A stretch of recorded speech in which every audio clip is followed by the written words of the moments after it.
was, like I think all of our winners today, I was a reader. I loved to read, and of course this was the Stone Age, so no electronic entertainment.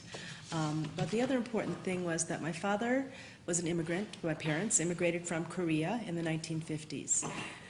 And of course there was so much about life in the United States that was different for him. But what totally floored him was the American Public Library. So this is how he raised us, thinking. You walk in, you get an armful of books, and you walk out again without paying a cent. And the librarians say, bring them back when you're done. It's like, why does that work? That shouldn't work. You can't do it with anything else. You know, only books, only at libraries. And he was like, this is crazy. These people are nuts.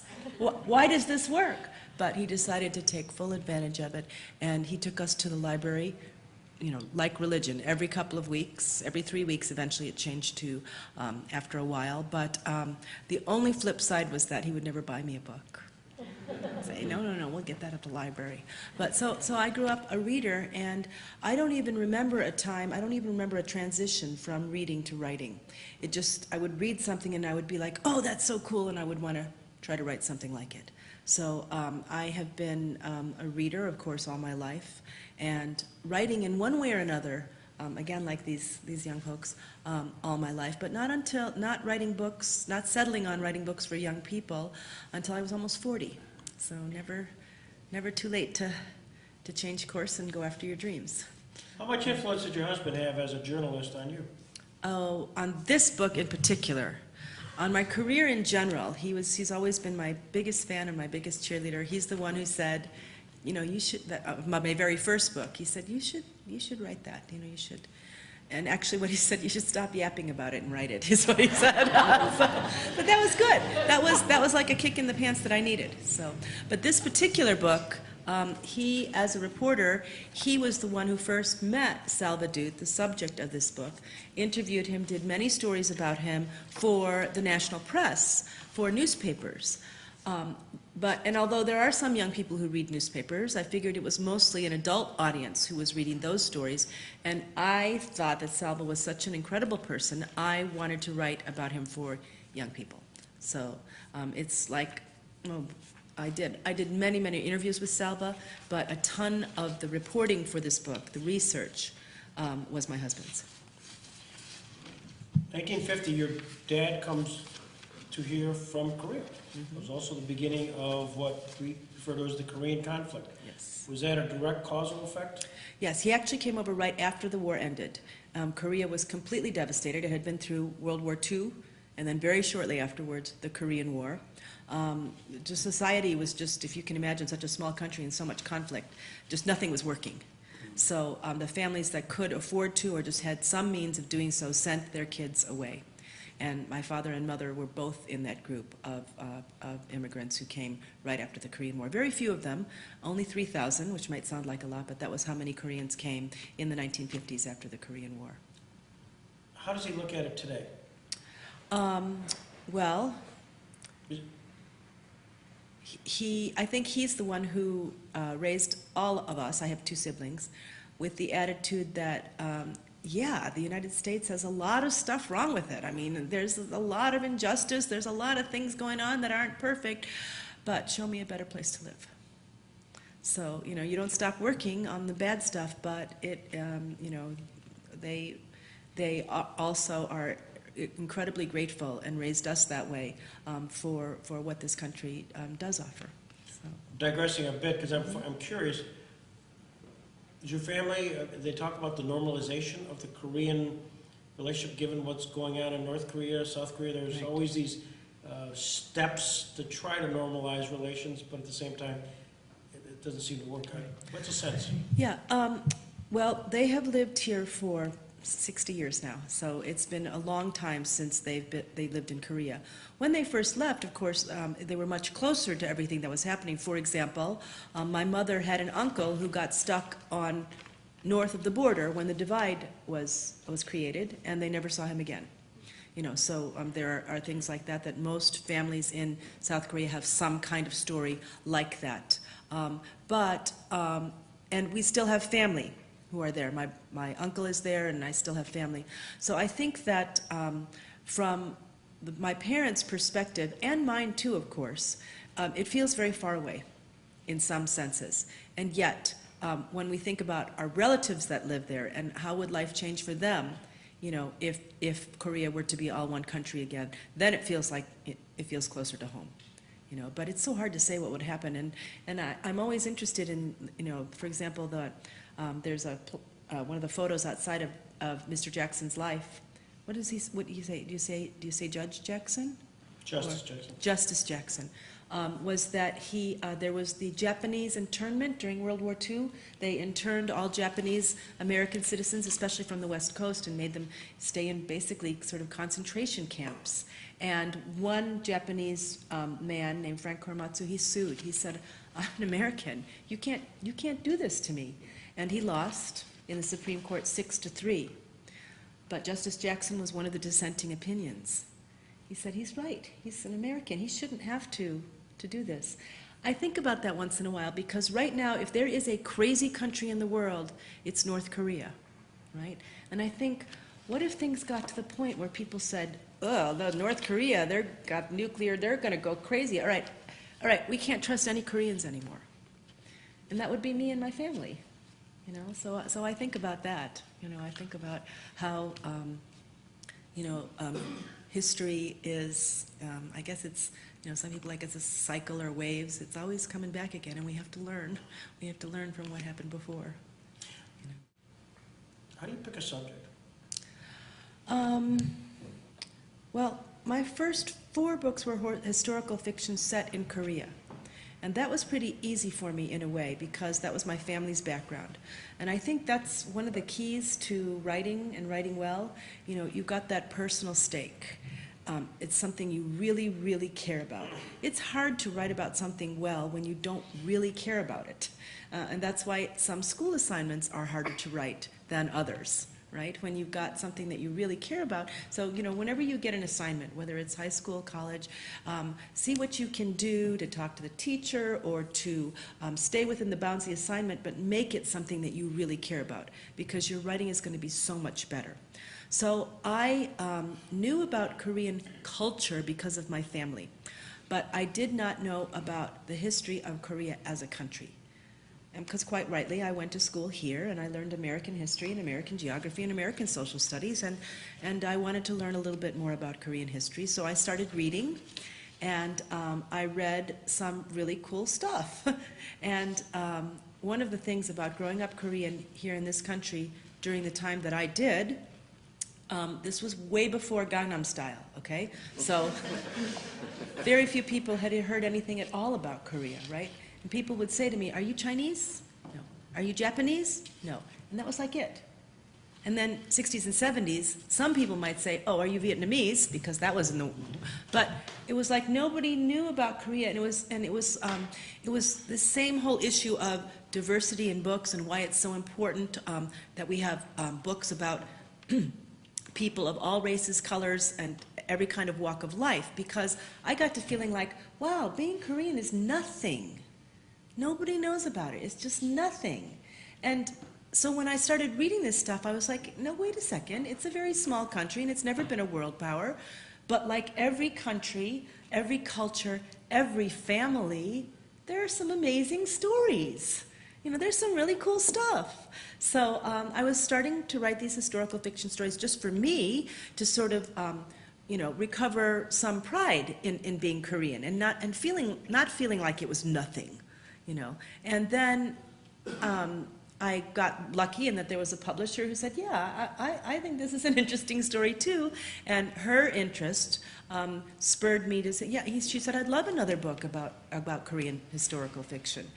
So I just got very lucky there with my editor who and she said again, yeah, she said, yeah, a story set in Sudan, which Americans have no idea where it is, or sure, I'll take that. So, you do follow your passions and follow your dreams, but almost everybody I can think of also has colleagues and allies and help along the way. And you need that, you know. Everybody's much stronger working with other people than they are alone. So started with Korea, but I've since written on other subjects and countries and other things as well, as long as it has that element of personal passion. Another one, baseball. I'm a baseball nut. So I have a baseball book because I wanted to write about baseball. But Greg doesn't like baseball. Wow, we could go off in a whole.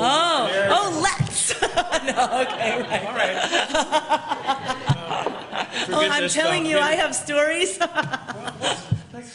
First of all, in 2002, you were awarded the Newbery Medal, which is the highest you can get in that business.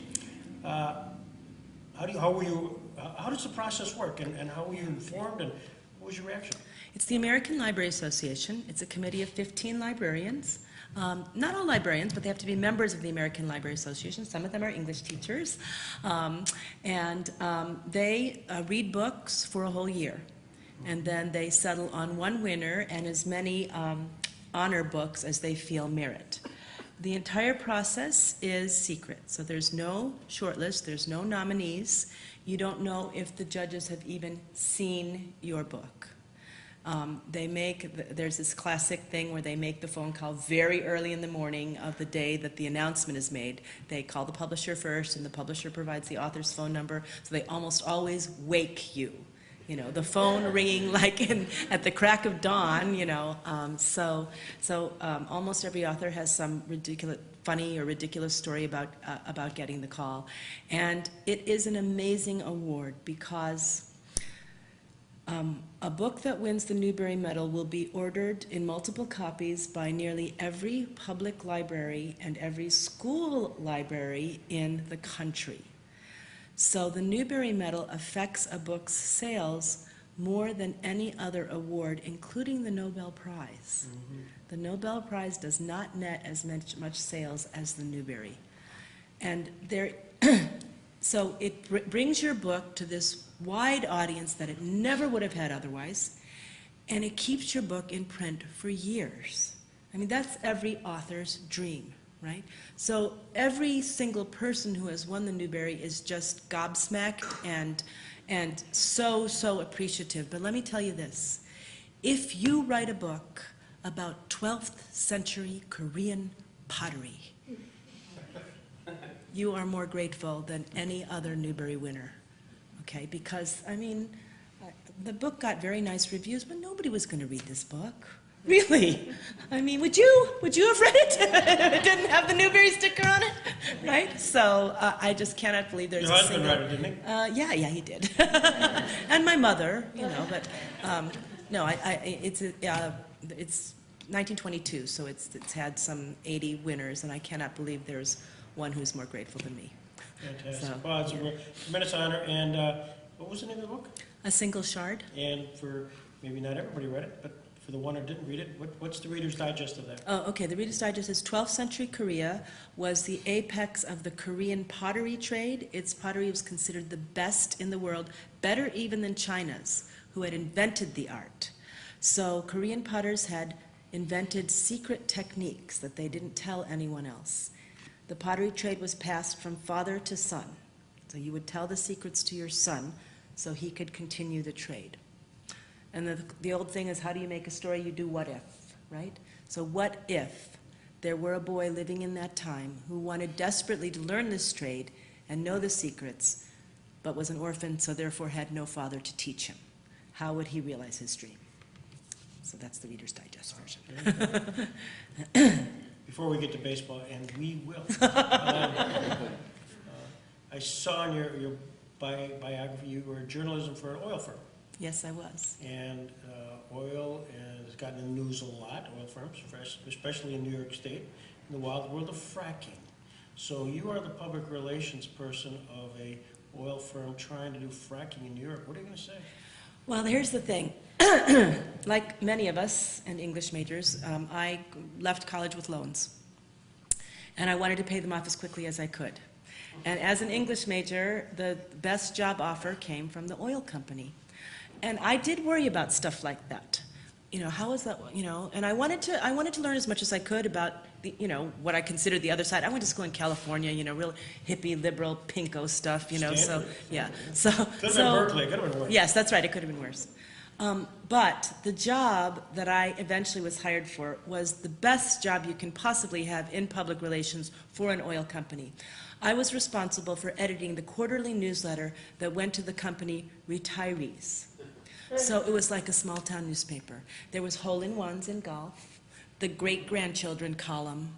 There was I'm looking for my buddy who worked on the line with me in 1930. It was a terrific. I didn't have to do any fracking stuff. I didn't have to do. All I did was, it was like a small-town newspaper. I wrote. There was hobby corner, and and that is what I wrote about. So I'm just going to completely dodge your question. I saw exactly where she was going. That's right. I had to do it, student Right. loans. Yeah. Get the most money humanly possible. I got it. I could see where this was going. Well, my book is called Keeping Score. I grew up a Cubs fan. Okay, very, very difficult thing to be. Okay? Not this They year. last won the world, not this year, right? But they last won the World Series in 1908. So one of the sports writers supposedly wrote about them.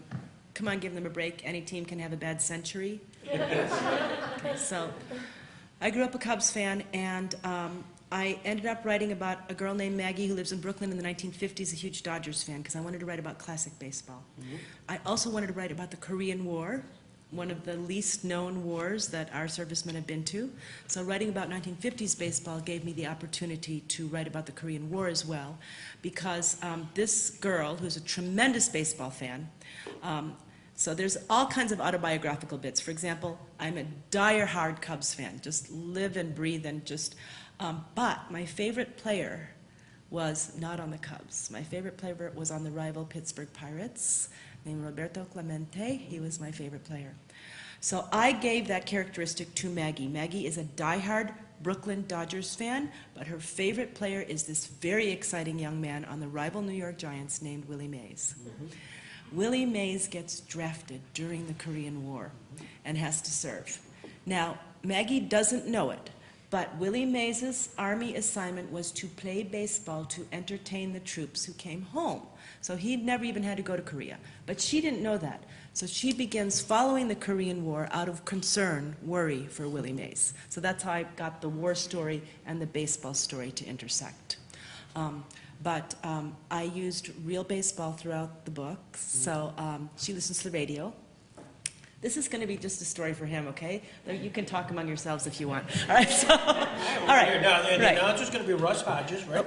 Okay. This is. I ended up not with Russ Hodges, but yes. Okay. So she's listening to baseball games because I want to use. Fact-checking. Right. Just really. I wanted to use real baseball in the book, and one of the games she listens to is Willie Mays The Catch. Vic Wertz in Cleveland Indians 1954 World Series, right? Willie Mays. She's listening to the radio. Willie Mays' autobiography says Vic Wertz hit the first pitch. Okay, so there was no count. He hit the first pitch when he made the spectacular catch. Please go. If you're going to, don't do that. Okay. Vic Wertz is a lefty. Yes, you're true. Okay. All right. So yeah, he's really okay. So I, as a researcher, I need a second source. Even Willie Mays' autobiography is not enough for me to confirm, to use. So I look all over the internet, I look everywhere I can find. Everybody says it was the first pitch. But it is clear to me from the sources I'm finding that their source is Willie Mays' autobiography. So it's not another source. It doesn't count. It has to be like a separate, independent source. So I am going crazy. Cooperstown, the Giants, the Indians, I try every old-timey baseball club I can find on the internet. I'm looking for somebody who has a scorecard of that game and kept the pitch count. And my son says, I'm like tearing my hair out. I'm going to have to not have her listening to the radio, and of course she'd be listening. All right, so my son says, Mom, you are never going to find a scorecard. See if you can find the broadcast. Duh! I was months on this, and of course, one young person's brain. So there is a website that sells on CD old-time broadcasts of baseball games. So this was the Radio America or something like that. It was another announcer, okay? But I'm listening to the game, okay? And he fouled off the first pitch and then hit it. So the count was 0-1. Willie Mays' autobiography was wrong. Everybody was wrong. When I listened to the live broadcast, I got the actual real count. So I wrote to everybody because the Giants had said to me, he hit the first pitch. The Indians said to me, he hit the first pitch. And they clearly were all getting it once again from Willie Mays' autobiography. So I wrote to all of them. I never heard back. But I just felt really vindicated. So anyhow, that's a horrible story for anybody who doesn't care about baseball. But No, but here's what happens. I'm a member of the Society of American Baseball Research, and they would pick up on that, as they have on the Ken Burns when he did that masterful baseball. There's a whole chapter in one of the Saber things on all the errors. wow. These guys spend time on it. Yeah. So this when you were batting words like Yes. this? It's like this? It's making sense to me because I got a letter. I got a letter from a gentleman who said, I read every fiction baseball book I can get my hands on that has to do, every book, period, about baseball, and I find the mistakes. Okay, so he must be one of these guys. So he wrote to me to say, I have read your book and I did not find a mistake, but I am going to be reading it again. So I felt very flattered, that You he should, said, because yeah. they're yeah. serious about So, this. yeah. And of course, your answer is always, well, it's historical fiction. Yes, but it is. But Yeah, I it's wanted the baseball to be real. Yeah. So, yeah. So there's only a couple places in the book where she's listening to a game and I actually have to know every pitch and, what the count was and so forth. There's only a couple places. Otherwise, I could use box scores and stuff that was in the paper. But where she's listening to a game, I had to have the pitch count. So Ernie Banks, what's he mean to you? The Cubs will shine in '69. He had a little verse every year for that. Every year that the Cubs were terrible, he had a little verse for it. But yeah, and the stuff when you're young, a lot of it sticks in your head the way it doesn't anymore. So Jack Brickhouse, Kessinger, Beckert, and Banks, the infield third to first. Glenn Beckert hit I think 283 that year and was the hardest man to strike out. Yeah, but I'll tie that. Glenn Beckert went to Allegheny College, my alma mater. He's the preeminent guy to come from that Division III school, and he was all part of your world. Yes, he was. Although I have now lived in New York State for more than 24 years. And it was not an easy transition. In fact, it was very difficult. But I raised a little boy. We started out in Brooklyn, and he became a passionate New York Mets fan. So I'm now a New York Mets fan, and that was really, really difficult for me. So how do you cope with this 1969? You just talked about Ernie Banks. You're not in kidding. '69, because that was It was a devastating year if you were a Cubs fan. I still have a great deal of difficulty watching the Cubs and Mets play each other because something visceral happens when I see the Cubs uniform. So that's really hard for me. But I was trying to explain to my son how much I had hated the Mets for so long because of 1969. And at the time, the Mets were losing year after year after year to the Atlanta Braves. And the Braves were my son's hated team. So he was about 8 years old, and he said, Mommy, wait, are you saying that it would be like if I grew up and had a son who was a Braves fan? I said, yeah, that's what it's like. And he said, with the tomahawk. yeah, and he said, wow, you must really love me, he said. So he got it, yeah. So, yeah. But yeah, it's just, and I do like many other sports, but there's just something about baseball. Did you listen to Harry Carey back then? I did, Or was yeah. it a kid? It was, who was on the radio? Vince Lloyd and Lou Boudreau. Lou Boudreau was the, when I wasn't watching on television, I was listening to them on the radio.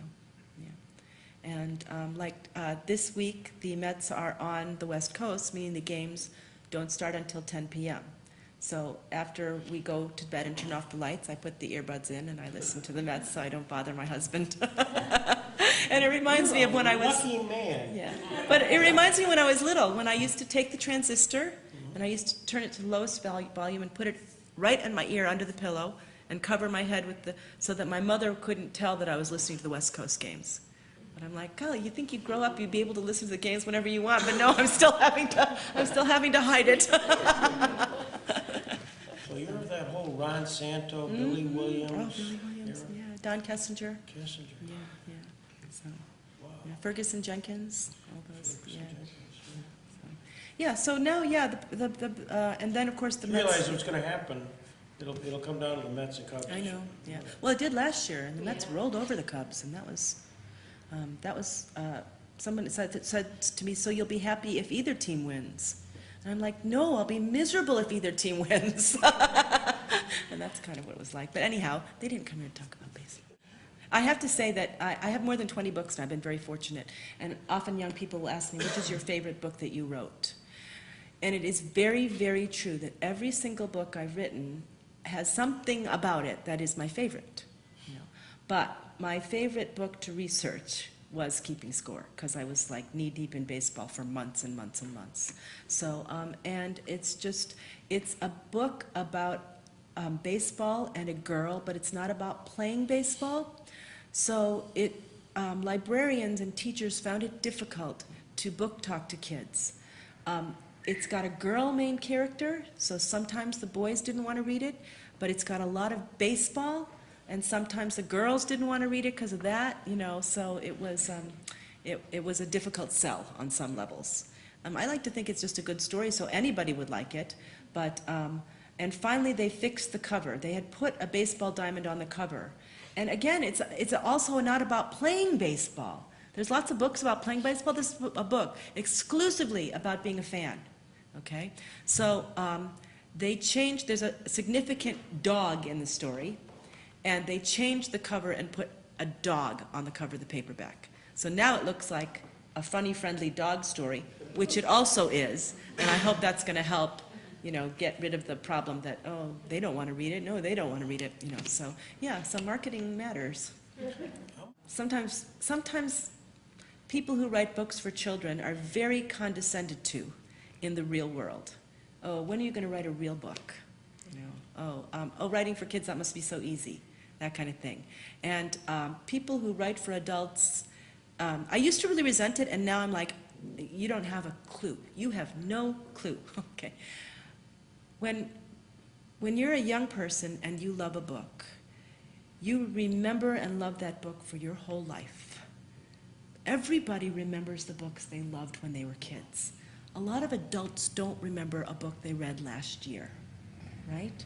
So we get to write the books that are the most beloved in the whole world, right? And I go out to schools and I meet young people, and I meet young people who say, oh my God, I love this book. You know, you get the kind of reaction that that adult writers seldom get. So we have the best fans in the world, and it's just so gratifying to go into schools. And so the publishing company says, oh yes, you're doing a lot of school visits, that's great marketing. And I'm like, well, okay, I'm glad it's great marketing, but it's also so fun and just so gratifying.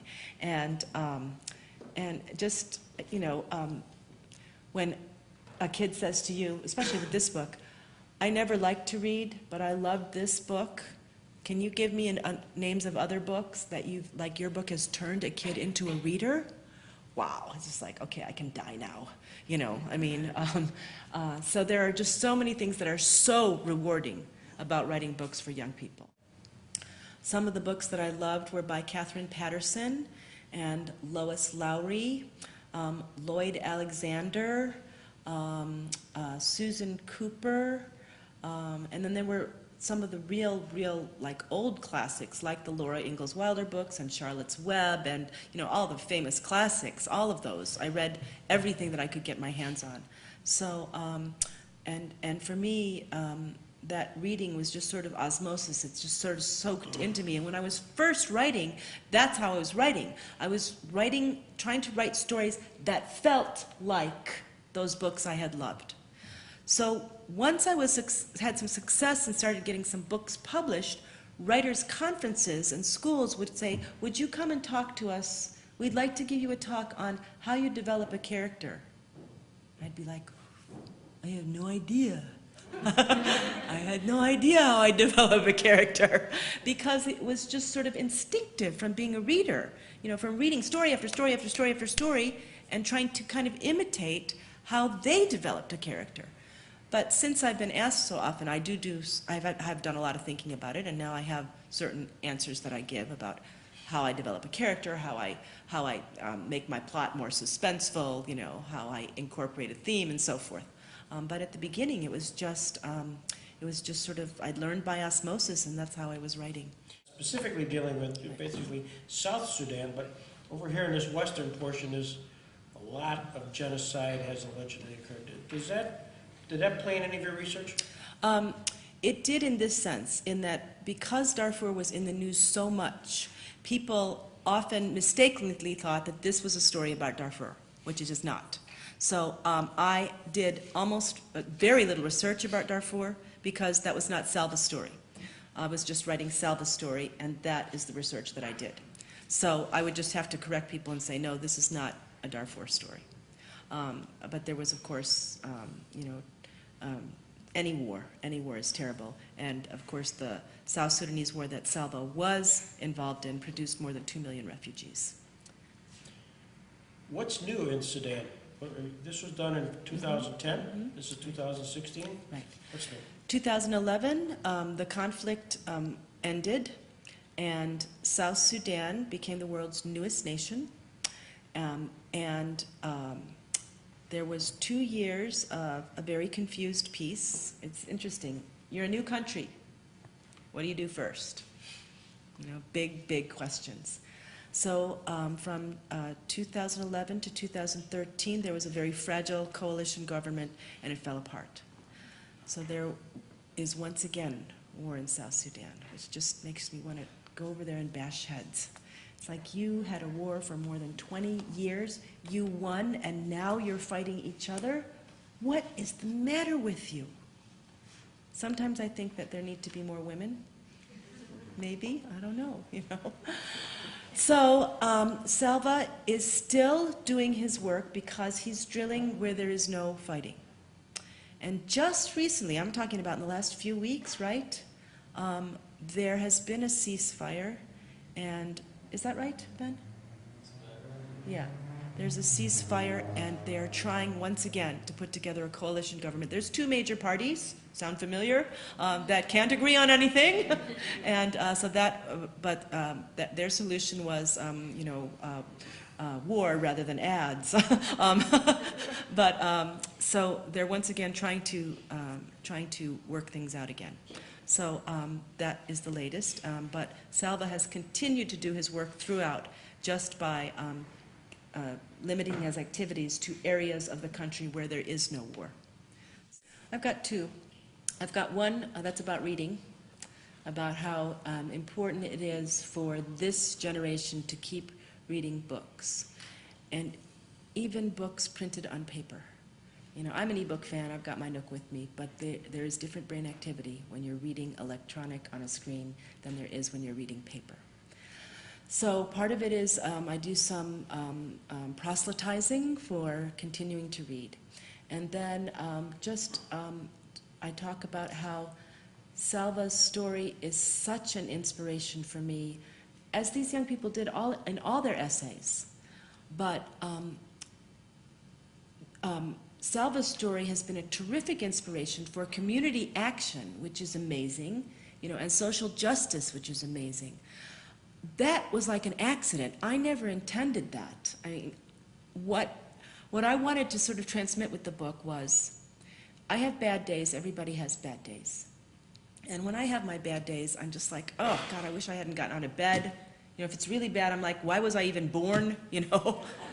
And then I think about Salva, and I think about his bad days, and how my bad day can never in a million years compare with his bad day. So if he could get through the stuff that he goes through, then, you know, I have to really like quit whining, right? And just pick something small and get it done so you can feel a little bit better about your day, right? But he's such an inspiration to me in that way, in that what he went through and his bad days, and then what he does now, I really have no right to complain about anything. You know, so he inspires me in that way. He makes me feel better about myself and my life. Isn't that crazy? You know, that's what he does. And the fact, so this is what I was hoping young people would get from the book. Him as a role model, to just about yourself. And instead, they've done that, and then they've done way, way more. So that's what I'll be talking about tomorrow. Did Salva, has he found an uptick of people interested in his webpage and his foundation because of you? Are you kidding? It's now responsible for nearly a quarter of his organization's revenue stream. The donations that young people make and that schools do fundraising and so forth has schools that have read this book have drilled more than a quarter of the wells of Salva's organization. I kind of feel so good about that. Well, yeah, but I mean, so should they, you know? Yeah. So, and yeah, it's just been, like I said, along the way. It started, you know, with my husband's, with Salva, and then my husband's journalism, and then the book because of that, and then what's happened to the book in the world, you know. Sometimes I'm asked, what's my favorite genre to read? My favorite genre is good. If it's a good book, I will read it. And that children, adults, fiction, nonfiction, biography, poetry, sports, travel, science fiction, contemporary humor. If it's good, you know, what I'm always looking for is people that I know and trust to say, you have to read this, you know, and then I'll read it. So I have written historical fiction, contemporary fiction, fantasy, picture books, poetry, concept books, which are nonfiction books, like a bunny hopping through a garden learning its colors for really little children. I recommend that if you don't know your colors yet. Yeah, so right now I'm working on the second and third books of a fantasy trilogy. You know, so whenever I haven't written science fiction yet, but I would never say never. You know, so yeah, there's. Because my reading is what inspires me. I have written 2 or 3 complete novels that were terrible, and I should have stopped halfway or before, but I didn't. But most of the time now, I get a sense pretty quickly. I'd say with a novel within 20 pages that I'm like, oh, this is a terrible idea. And so that's good, because I would only spend maybe a month or so before I give it up. But it's so hard to explain to people, because it happens with every single novel. At least once, and usually more often, that you're like, what am I doing? This is terrible. And then you have to push through that. And it's very difficult to tell the difference between, this is awful, I'm in a bad phase, or this story needs to be thrown away. It's very difficult to tell the difference. So you just you keep trying to push through it and push through it and push through it. And if I can't push through it, I don't know how long. It sometimes takes a long time. It sometimes might be like 6 weeks or something that I realize, you know, this is just not getting any better, and I'll throw it away. Other times, usually by that point, if I just don't give up, I'll finally push through and, oh, God, I figured that problem out, and then I'm better, you know. But yeah, and I've thrown away lots and lots of projects, and for every book that I write, I throw away hundreds of thousands of pages. I mean, I throw away hundreds of pages that are just terrible. I guess in the one sense you could say that I don't ever have writer's block, and the other sense you could say that I have writer's block every single freaking day, okay? So every day it's hard for me, but I get by it by fooling myself. I give myself a teeny tiny assignment every day. I never think, oh, I am working on a novel. I must write my novel today, because that's too scary. It's very intimidating. They're so long, there's so many pages, there's so many characters, there's so many scenes, I'm never going to be able to do this. And that's how I would feel. Instead, I say, okay, I'm working on Salva's story, and this is the part at the beginning when he's in school. And today, I have to write 3 paragraphs, and they can be crap. Okay, so that's what I tell myself my assignment is. Oh, 3 crappy paragraphs? I can do that. No problem. So there I go, right?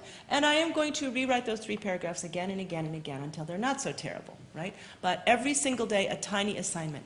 And if you do that, and it takes some discipline, right? I almost never miss a day, okay?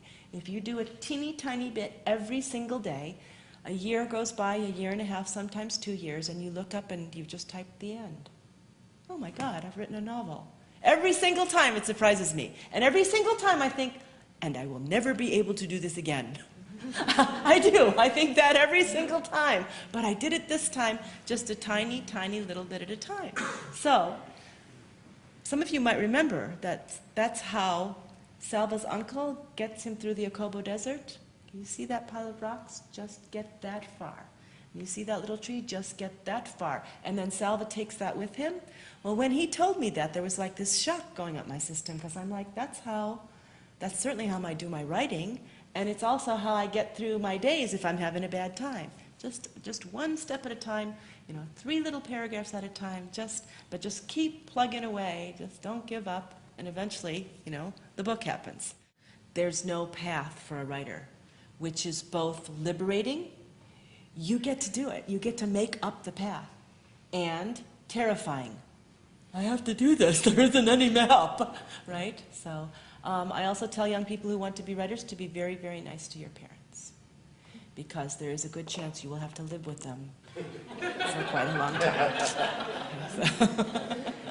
With that advice, Yes. thank you very much, Linda. Appreciate it. Thank you so much. Congratulations again to the winners and to their teams, and we'll see you all tomorrow.